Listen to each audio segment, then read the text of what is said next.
Every married couple needs a spirit-filled community of believers around them who will help them navigate through the tough seasons of marriage. A while ago, I was having a rough patch, not a rough patch, but we had a rough morning.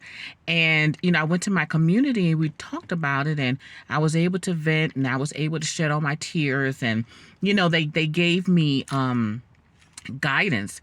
But later on that day, one of the women in my community, I happened to call her, and she said, Aretris, you said something that really alarmed me.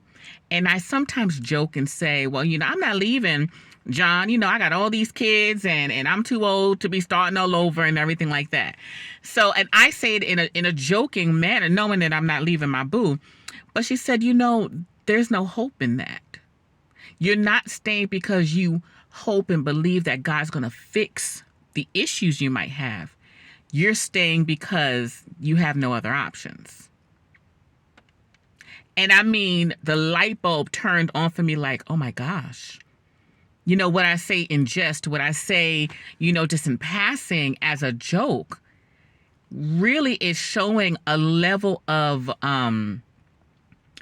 it's lacking hope and faith that God will take care of these minor obstacles that I'm struggling with. It's like, oh, we just gonna stay together until Jesus come back. So I say that to say, you need to have people who are filled with the Holy Spirit, who can see who can see the God in you, who can see the future for you. Not talking about, they future seers, but they can see destiny on you and in you, and know that there's more, there's purpose and there's greatness in you and your spouse, and who are authentic enough to speak truth. You have to be willing to hear truth and do something about that truth, because that was something I was completely clueless in. All that I do and all that, coaching and all that other stuff, I was completely clueless to the fact that that statement I was saying was not hope filled. It was not faith filled. So be open to allowing God and to give you people who will speak truth into you, who will guide you, who will pray with you, who will love you, who will be authentic, who you can be transparent and raw with. Those people, because marriage,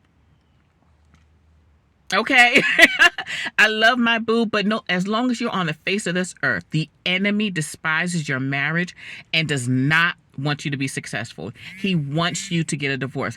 He will always and constantly throw darts and do things to create tension within your marriage.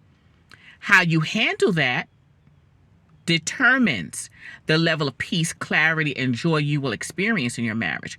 But we can't go through marriage thinking that, oh, it's going to be wonderful and pixie dust and unicorns and all that wonderful stuff all the time.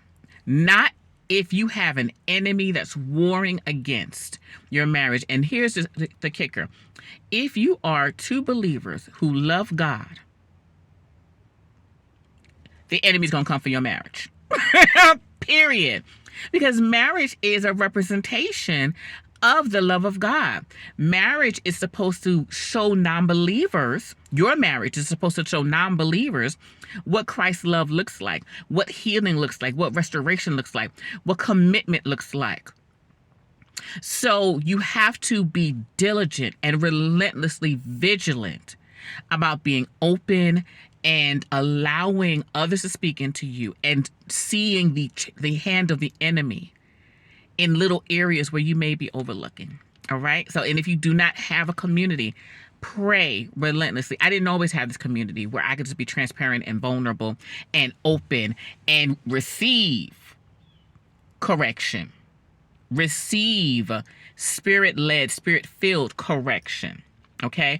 But pray that God opens up your heart to receive people who are destined and assigned to your life to walk with you on this journey. Okay. If you do not have that, you need it. Be open to it.